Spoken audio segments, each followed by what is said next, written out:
Hey guys, coming at you quick with a quick just intro video here to what the Reformation was. Okay, so again, the Reformation is the second half of this unit here on um, the Renaissance and the Reformation.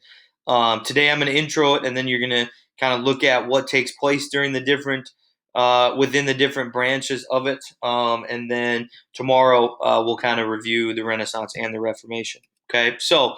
Um, the Reformation is sometimes called the Protestant Reformation, or it's called the Reformation. It's both are the same thing.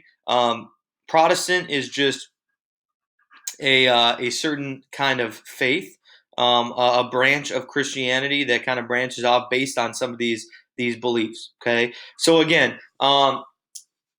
leading up to this time, the Renaissance causes people to question the church and want changes.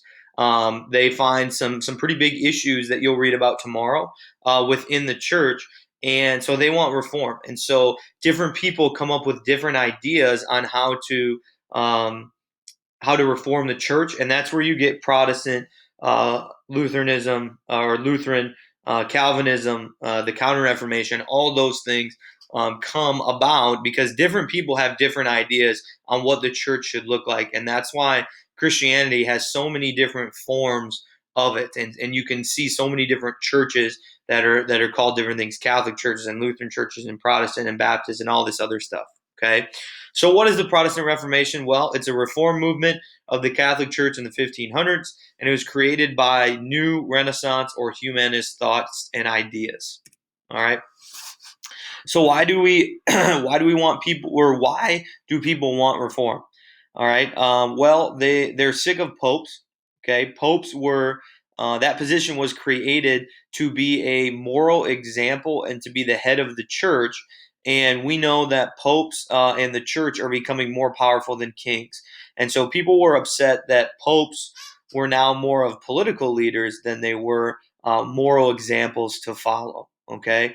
Um, the church is losing power during the Renaissance, and money equals power. We know that they're losing power because people are questioning it and not going to church as often. And so, what the church knows that they need money to be powerful, and without money, they're struggling. And so, they're more interest. They become more interested in collecting money than they are with growing the faith and helping people achieve salvation and that sort of thing. And so they start collecting taxes, a lot of taxes. Um, and that was a problem with people. They didn't.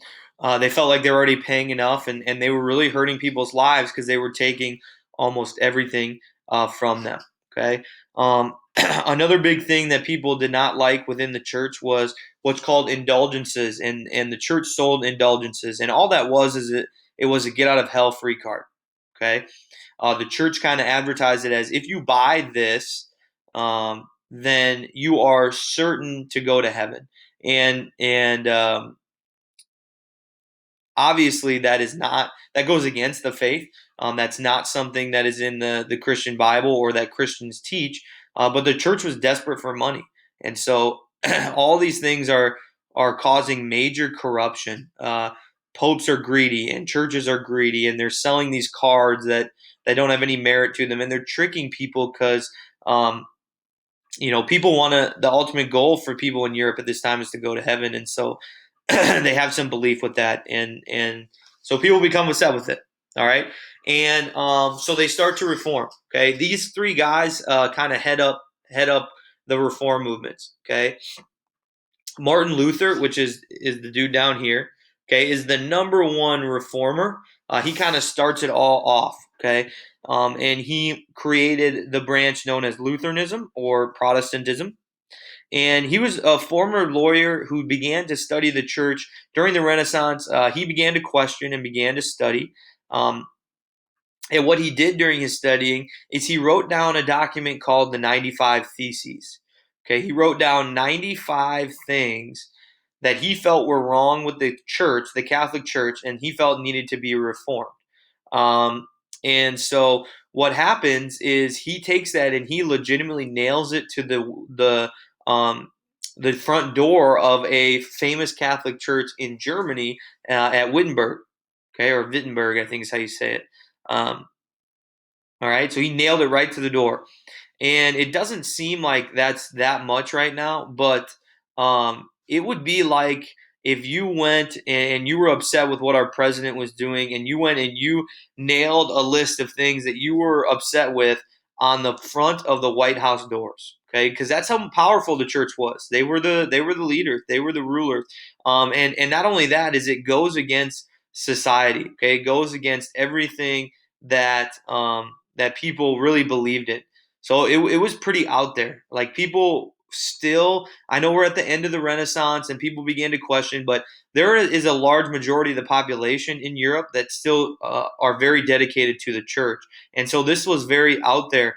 But he felt that it was the right thing to do. He felt that the church was abusing its power, and he put it at a spot where people could go and they could read them and see for themselves what was wrong with the church. And so that was a big that kind of started this reform movement, and he gained followers from that, and then he taught them his version of what religion should be like, and then John Calvin followed suit, and King Henry VIII as well. Okay, so that's kind of what you're going to do with your assignment. All right, is you're going to look at what these three guys felt like religion should be. All right, the Catholic Church viewed it a certain way, and then these other guys felt like this is how church should operate. And so that's what you're going to look at today with your assignment is what does their version of church feel like, or what does their version of religion feel like? Okay, and so I'm going to skip all of that. In a year where we'd have more time, we'd go over all that, but you guys are going to do it as an assignment instead. All right.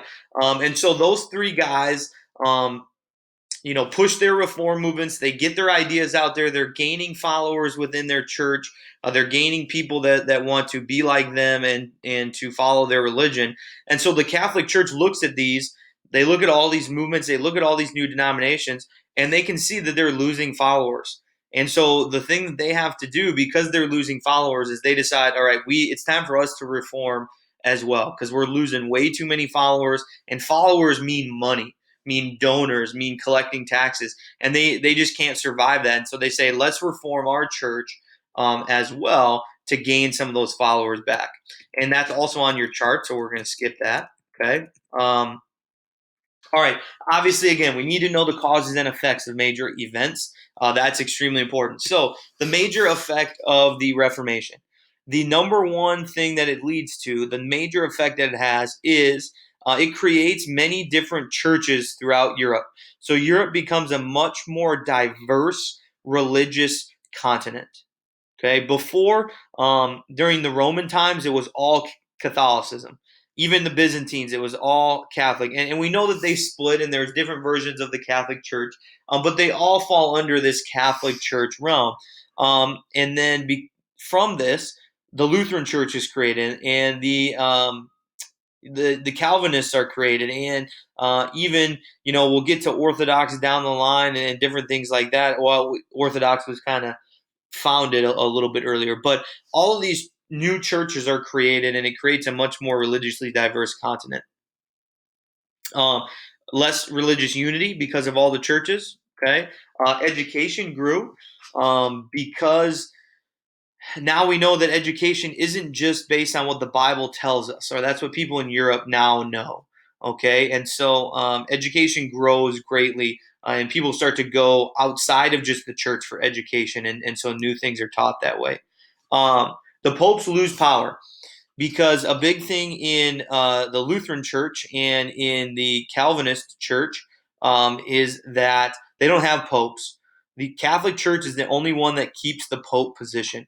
Lutherans and Calvinists think that that position got too corrupt, and so because of that, the kings or the national government becomes powerful again, and popes lose a bunch of their power, and really the government in medieval times, the church took over, and now we're starting to see a switch back to those kings or other rulers. Okay, and that's it for today. Okay, you need to know the causes and effects, why there's reform, and what it leads to.